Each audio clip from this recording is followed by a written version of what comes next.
श्रीमान रामेश्वर गारू जी, रामू जी, वरुण दास जी, टीवी 9 की पूरी टीम,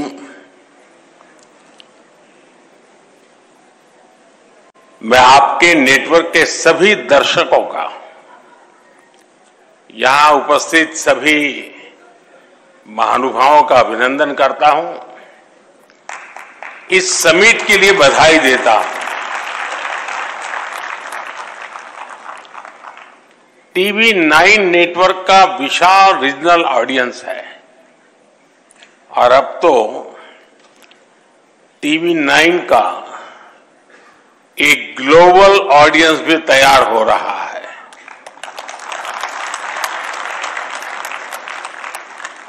इस समिट में अनेक देशों से इंडियन डायस्पोरा के लोग विशेष तौर पर लाइव जुड़े हुए हैं।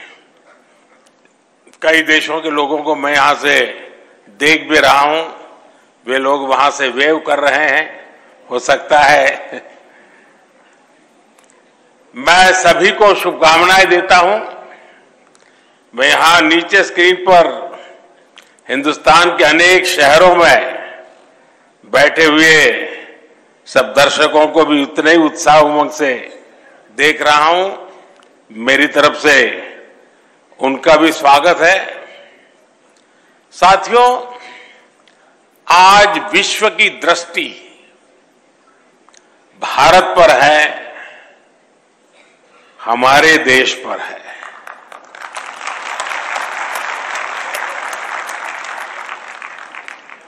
दुनिया में आप किसी भी देश में जाएं,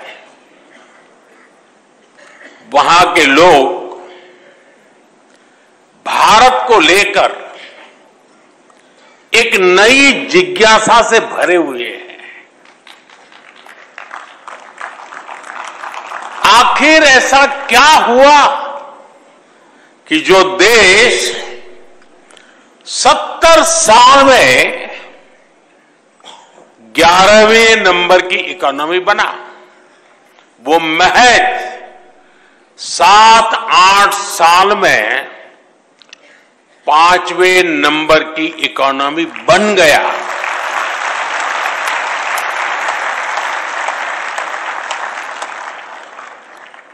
अभी आईएमएफ के नए आंकड़े सामने आए हैं। वो आंकड़े कहते हैं कि भारत दुनिया की एकमात्र मेजर इकोनॉमी है जिसने 10 वर्षों में अपने जीडीपी को डबल किया है।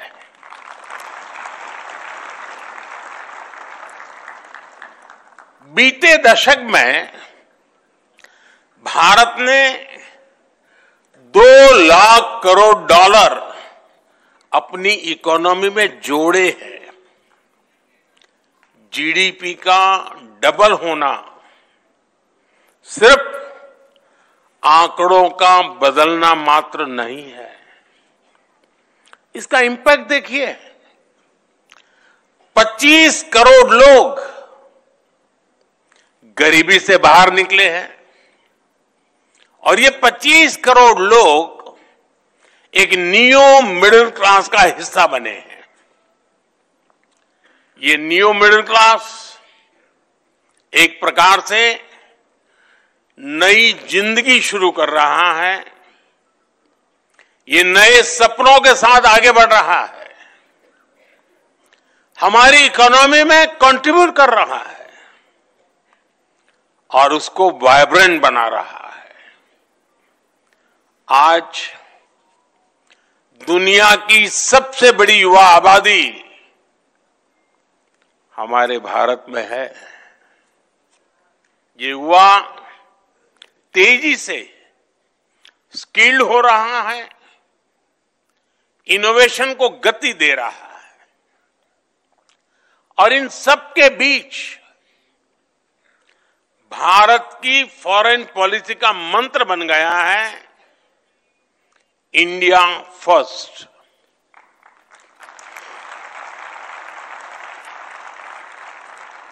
एक जमाने में भारत की पॉलिसी थी सबसे समान रूप से दूरी बनाकर चलो, इक्वी डिस्टेंस की पॉलिसी। आज के भारत की पॉलिसी है सबके समान रूप से करीब होकर चलो, इक्वी क्लोजनेस की पॉलिसी। दुनिया के देश भारत की ओपिनियन को, भारत के इनोवेशन को, भारत के एफर्ट्स को जैसा महत्व आज दे रहे हैं वैसा पहले कभी नहीं हुआ। आज दुनिया की नजर भारत पर है।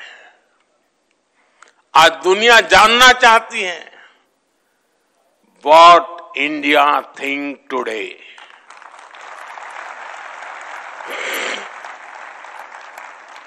साथियों, भारत आज वर्ल्ड ऑर्डर में सिर्फ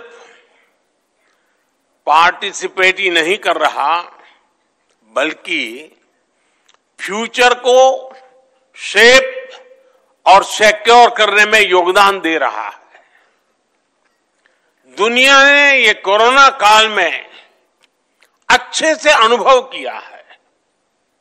दुनिया को लगता था कि हर भारतीय तक वैक्सीन पहुंचने में ही कई साल लग जाएंगे, लेकिन भारत ने हर आशंका को गलत साबित किया। हमने अपनी वैक्सीन बनाई, हमने अपने नागरिकों का तेजी से वैक्सीनेशन कराया और दुनिया के 150 से अधिक देशों तक दवाएं और वैक्सीन भी पहुंचाई। आज दुनिया, और जब दुनिया संकट में थी तब भारत की ये भावना दुनिया के कोने कोने तक पहुंची कि हमारे संस्कार क्या है, हमारा तौर तरीका क्या है। साथियों, अतीत में दुनिया ने देखा है कि दूसरे विश्व युद्ध के बाद जब भी कोई वैश्विक संगठन बना, उसमें कुछ देशों की ही मोनोपोली रही। भारत ने मोनोपोली नहीं बल्कि मानवता को सर्वोपरि रखा। भारत ने 21वीं सदी के ग्लोबल इंस्टीट्यूशन के गठन का रास्ता बनाया और हमने ये ध्यान रखा कि सबकी भागीदारी हो, सबका योगदान हो। जैसे प्राकृतिक आपदाओं की चुनौती है, देश कोई भी हो, इन आपदाओं से इंफ्रास्ट्रक्चर को भारी नुकसान होता है। आज ही म्यांमार में जो भूकंप आया है, आप टीवी पर देखें तो बहुत बड़ी बड़ी इमारतें ध्वस्त हो रही है, ब्रिज टूट रहे हैं। और इसलिए भारत ने coalition for disaster resilient infrastructure CDRI नाम से एक वैश्विक नया संगठन बनाने की पहल की। ये सिर्फ एक संगठन नहीं बल्कि दुनिया को प्राकृतिक आपदाओं के लिए तैयार करने का संकल्प है। भारत का प्रयास है प्राकृतिक आपदा से पुल, सड़कें, बिल्डिंग्स, पावर ग्रिड, ऐसा हर इंफ्रास्ट्रक्चर सुरक्षित रहे, सुरक्षित निर्माण हो। साथियों, भविष्य की चुनौतियों से निपटने के लिए हर देश का मिलकर काम करना बहुत जरूरी है। ऐसी एक चुनौती है हमारे एनर्जी रिसोर्सेज की। इसलिए पूरी दुनिया की चिंता करते हुए भारत ने इंटरनेशनल सोलर अलायंस ISA का समाधान दिया है, ताकि छोटे से छोटा देश भी सस्टेनेबल एनर्जी का लाभ उठा सके। इससे क्लाइमेट पर तो पॉजिटिव असर होगा ही, ये ग्लोबल साउथ के देशों की एनर्जी नीड्स को भी सिक्योर करेगा। और आप सबको ये जानकर गर्व होगा कि भारत के इस प्रयास के साथ आज दुनिया के 100 से अधिक देश जुड़ चुके हैं। साथियों, बीते कुछ समय से दुनिया ग्लोबल ट्रेड में असंतुलन और लॉजिस्टिक्स से जुड़ी चैलेंजेस का सामना कर रहा है। इन चुनौतियों से निपटने के लिए भी भारत ने दुनिया के साथ मिलकर नए प्रयास शुरू किए हैं। India middle east Europe economic corridor IMEC ऐसा ही एक महत्वाकांक्षी प्रोजेक्ट है। ये प्रोजेक्ट कॉमर्स और कनेक्टिविटी के माध्यम से एशिया, यूरोप और मिडिल ईस्ट को जोड़ेगा। इससे आर्थिक संभावनाएं तो बढ़ेगी ही, दुनिया को ऑल्टरनेटिव ट्रेड रूट्स भी मिलेंगे। इससे ग्लोबल सप्लाई चेन भी और मजबूत होगी। साथियों, ग्लोबल सिस्टम्स को अधिक पार्टिसिपेटिव, अधिक डेमोक्रेटिक बनाने के लिए भी भारत ने अनेक कदम उठाए हैं। और यहीं पर ही भारत मंडपम में G20 समिट हुई थी। उसमें अफ्रीकन यूनियन को G20 का परमानेंट मेंबर बनाया गया है। ये बहुत बड़ा ऐतिहासिक कदम है। इसकी मांग लंबे समय से हो रही थी, जो भारत की प्रेसिडेंसी में पूरी हुई। आज ग्लोबल डिसीजन मेकिंग इंस्टीट्यूशंस में भारत ग्लोबल साउथ के देशों की आवाज बन रहा है। इंटरनेशनल योगा डे, WHO का global centre for traditional medicine, artificial intelligence के लिए ग्लोबल फ्रेमवर्क, ऐसे कितने ही क्षेत्रों में भारत के प्रयासों ने नए वर्ल्ड ऑर्डर में अपनी मजबूत उपस्थिति दर्ज कराई है। और ये तो अभी शुरुआत है। ग्लोबल प्लेटफॉर्म पर भारत का सामर्थ्य नई ऊंचाई की तरफ बढ़ रहा है। साथियों, 21वीं सदी के 25 साल बीत चुके हैं। इन 25 सालों में 11 साल हमारी सरकार ने देश की सेवा की है। और जब हम व्हाट इंडिया थिंक्स टुडे उससे जुड़ा सवाल उठाते हैं, तो हमें ये भी देखना होगा कि पास्ट में क्या सवाल थे, क्या जवाब थे। इससे टीवी 9 के विशाल दर्शक समूह को भी अंदाजा होगा कि कैसे हम आत्मनिर्भरता से आत्मनिर्भरता तक, एस्पिरेशन से अचीवमेंट तक, डिस्परेशन से डेवलपमेंट तक पहुंचे हैं। आप याद करिए, एक दशक पहले गांव में जब टॉयलेट का सवाल आता था तो माताओं बहनों के पास रात ढलने के बाद और भोर होने से पहले का ही जवाब होता था।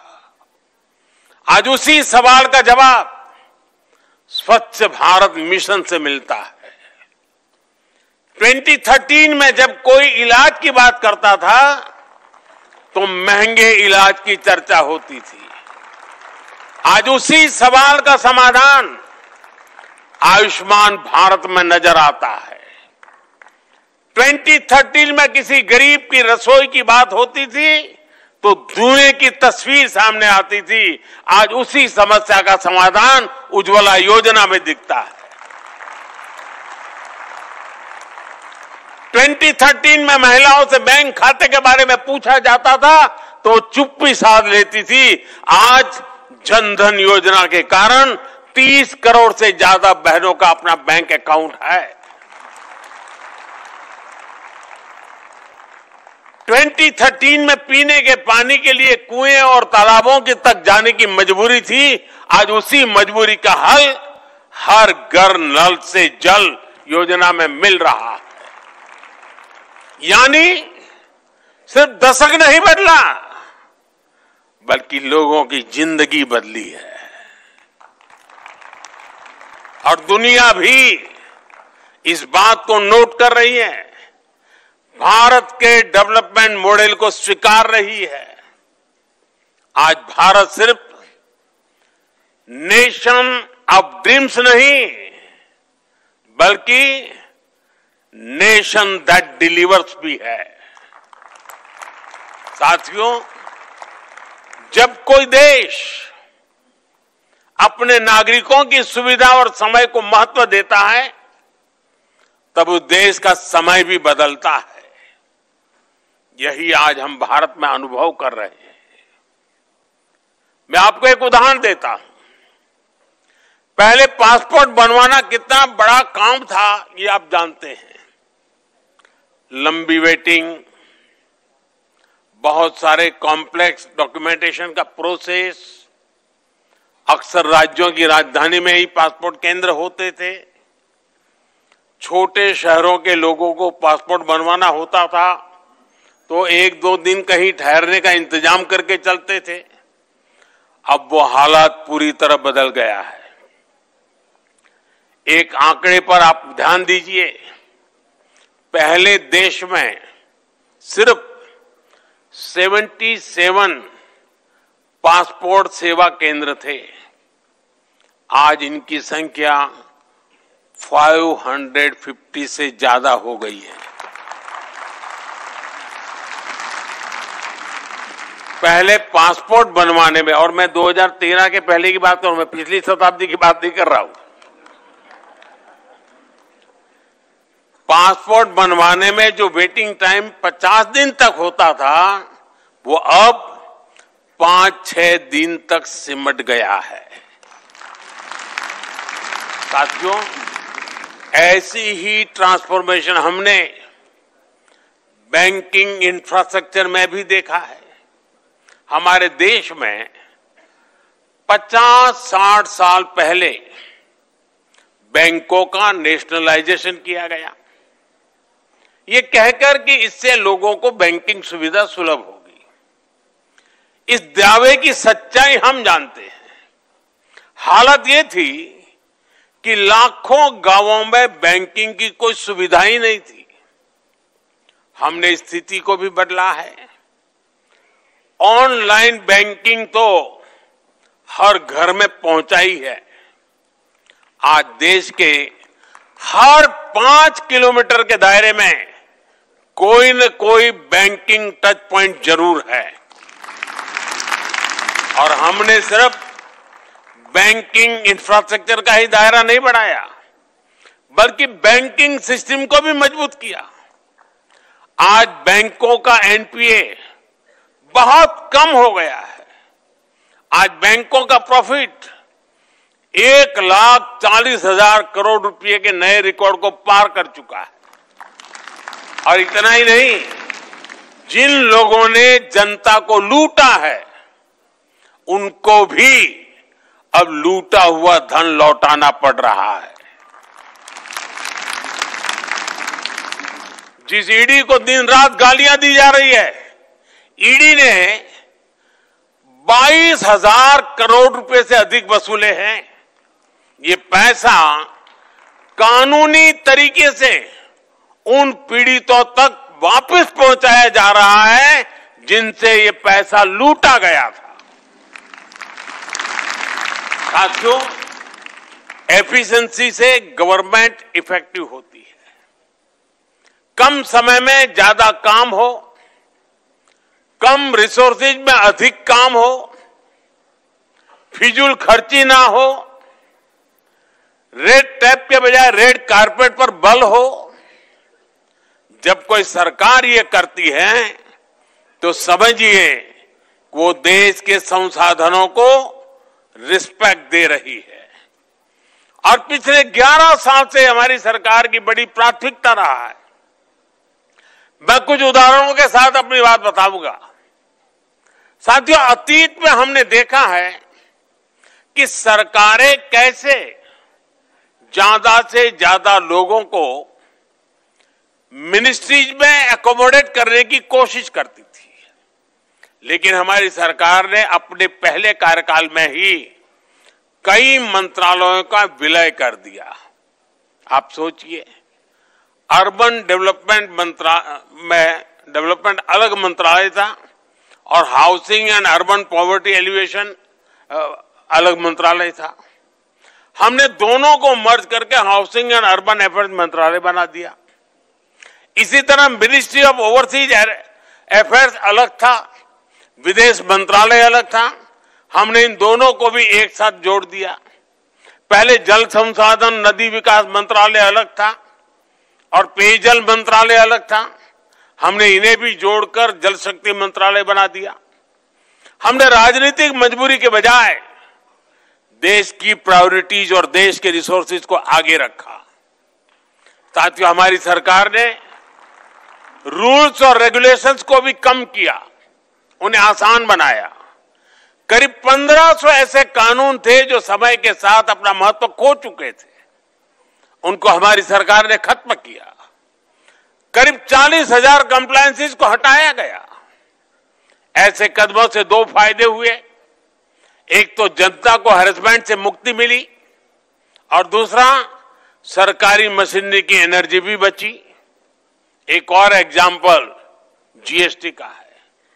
30 से ज्यादा टैक्सेस को मिलाकर एक टैक्स बना दिया गया है। इसको प्रोसेस के डॉक्यूमेंटेशन के हिसाब से देखें तो कितनी बड़ी बचत हुई है। साथियों, सरकारी खरीद में पहले कितनी फिजूल खर्ची होती थी, कितना करप्शन होता था, ये मीडिया के आप लोग आए दिन रिपोर्ट करते थे। हमने जेम यानी government e market place platform बनाया। अब सरकारी डिपार्टमेंट इस प्लेटफॉर्म पर अपनी जरूरतें बताते हैं, इसी पर वेंडर बोली लगाते हैं और फिर ऑर्डर दिया जाता है। इसके कारण भ्रष्टाचार की गुंजाइश कम हुई है और सरकार को 1 लाख करोड़ रुपए से अधिक की बचत हुई है। डायरेक्ट बेनिफिट ट्रांसफर डीबीटी की जो व्यवस्था भारत ने बनाई है, उसकी तो दुनिया में चर्चा है। डीबीटी की वजह से टैक्स पेयर के 3 लाख करोड़ रुपए से ज्यादा गलत हाथों में जाने से बचे हैं। 10 करोड़ से ज्यादा फर्जी लाभार्थी जिनका जन्म भी नहीं हुआ था, जो सरकारी योजनाओं का फायदा ले रहे थे, ऐसे फर्जी नामों को भी हमने कागजों से हटाया है। साथियों, हमारी सरकार टैक्स की पाई का ईमानदारी से उपयोग करती है और टैक्स पेयर का भी सम्मान करती है। सरकार ने टैक्स सिस्टम को टैक्स पेयर फ्रेंडली बनाया है। आज आईटीआर फाइलिंग का प्रोसेस पहले से कहीं ज्यादा सरल और तेज है। पहले सीए की मदद के बिना आईटीआर फाइल करना मुश्किल होता था। आज आप कुछ ही समय के भीतर खुद ही ऑनलाइन आईटीआर फाइल कर पा रहे हैं और रिटर्न फाइल करने के कुछ ही दिनों में रिफंड आपके अकाउंट में भी आ जाता है। फेसलेस असेसमेंट स्कीम की टैक्स पेयर्स को परेशानियों से बचा रही है। गवर्नेंस में एफिशिएंसी से जुड़े ऐसे अनेक रिफॉर्म्स ने दुनिया को एक नया गवर्नेंस मॉडल दिया है। साथियों, पिछले 10-11 साल में भारत हर सेक्टर में बदला है, हर क्षेत्र में आगे बढ़ा है और एक बड़ा बदलाव सोच का आया है। आजादी के बाद के अनेक दशकों तक भारत में ऐसी सोच को बढ़ावा दिया गया जिसमें सिर्फ विदेशी को ही बेहतर माना गया। दुकान में भी कुछ खरीदने जाओ तो दुकानदार के पहले बोल यही होते थे, भाई साहब लीजिए ना, ये तो इंपोर्टेड है। आज स्थिति बदल गई है। आज लोग सामने से पूछते हैं, भाई मेड इन इंडिया है या नहीं है।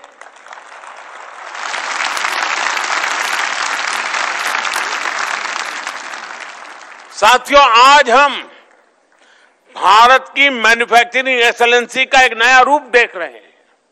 अभी 3-4 दिन पहले ही एक न्यूज आई है कि भारत ने अपनी पहली एमआरआई मशीन बना ली है। अब सोचिए, इतने दशकों तक हमारे यहां विदेशी एमआरआई मशीन ही नहीं थी। अब made in India MRI machine होगी तो जांच की कीमत भी बहुत कम हो जाएगी। साथियों, आत्मनिर्भर भारत और मेक इन इंडिया अभियान ने देश के मैन्युफैक्चरिंग सेक्टर को एक नई ऊर्जा दी है। पहले दुनिया भारत को ग्लोबल मार्केट कहती थी, आज वही दुनिया भारत को एक बड़े मैन्युफैक्चरिंग हब के रूप में देख रही है। ये सक्सेस कितनी बड़ी है, इसके उदाहरण आपको हर सेक्टर में मिलेंगे। जैसे हमारी मोबाइल फोन इंडस्ट्री है, 2014-15 में हमारा एक्सपोर्ट $1 बिलियन तक भी नहीं था, लेकिन एक दशक में हमने $20 बिलियन के फिगर से भी आगे निकल चुके हैं। आज भारत ग्लोबल टेलीकॉम और नेटवर्किंग इंडस्ट्री का एक पावर सेंटर बनता जा रहा है।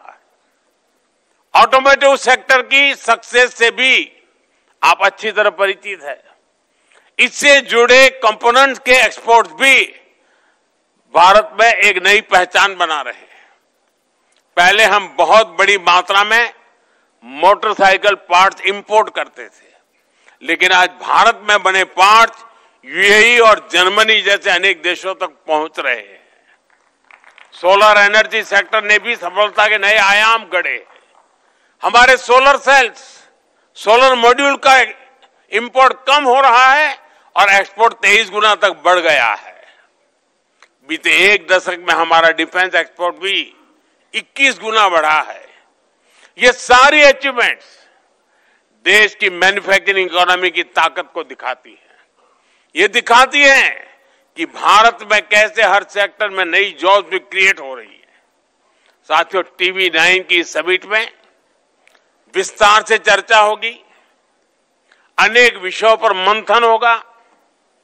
आज हम जो भी सोचेंगे, जिस भी विजन पर आगे बढ़ेंगे, वो हमारे आने वाले कल को, देश के भविष्य को डिजाइन करेगा। पिछली शताब्दी के इसी दशक में भारत ने एक नई ऊर्जा के साथ आजादी के लिए नई यात्रा शुरू की थी और हमने 1947 में आजादी हासिल करके भी दिखाई। अब इस दशक में हम विकसित भारत के लक्ष्य के लिए चल रहे हैं और हमें 2047 तक विकसित भारत का सपना जरूर पूरा करना है। और जैसा मैंने लाल किले से कहा है, इसमें सबका प्रयास आवश्यक है। इस समिट का आयोजन कर TV9 ने भी अपनी तरफ से एक पॉजिटिव इनिशिएटिव लिया है। एक बार फिर आप सभी को इस समिट की सफलता के लिए मेरी ढेर सारी शुभकामनाएं हैं। मैं TV9 को विशेष रूप से बधाई दूंगा, क्योंकि पहले भी मीडिया हाउस समिट करते रहे हैं, लेकिन ज्यादातर एक छोटे से 5 स्टार होटल के कमरे में वो समिट होती थी और बोलने वाले भी वही, सुनने वाले भी वही, कमरा भी वही।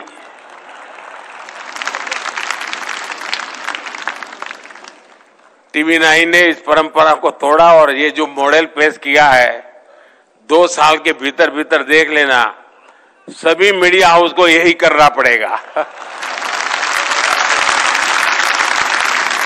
यानी टीवी 9 थिंग्स टुडे वो भाग्यों के लिए रास्ता खोल देगा। मैं इस प्रयास के लिए बहुत बहुत अभिनंदन करता हूं आपकी पूरी टीम को। और सबसे बड़ी खुशी की बात है कि आपने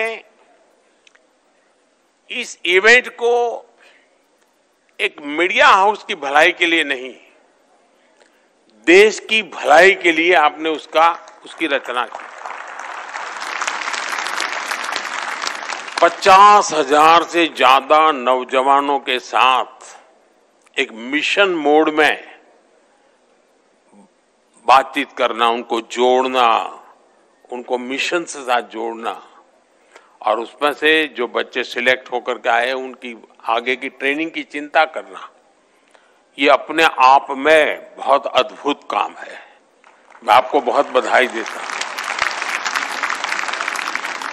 जिन नौजवानों से मुझे यहां फोटो निकलवाने का मौका मिला है, मुझे भी खुशी हुई कि देश के होनहार लोगों के साथ मैं अपनी फोटो निकलवा पाया।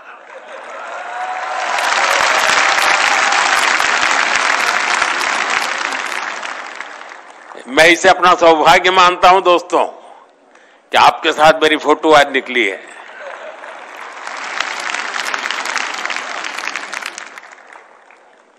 और मुझे पक्का विश्वास है कि सारी युवा पीढ़ी जो मुझे दिख रही है, 2047 में जब देश विकसित भारत बनेगा, सबसे ज्यादा बेनिफिशियरी आप लोग हैं।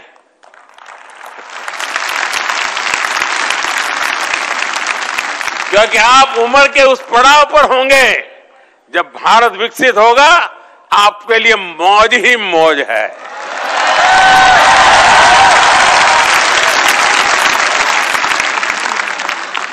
आपको बहुत बहुत शुभकामनाएं। धन्यवाद।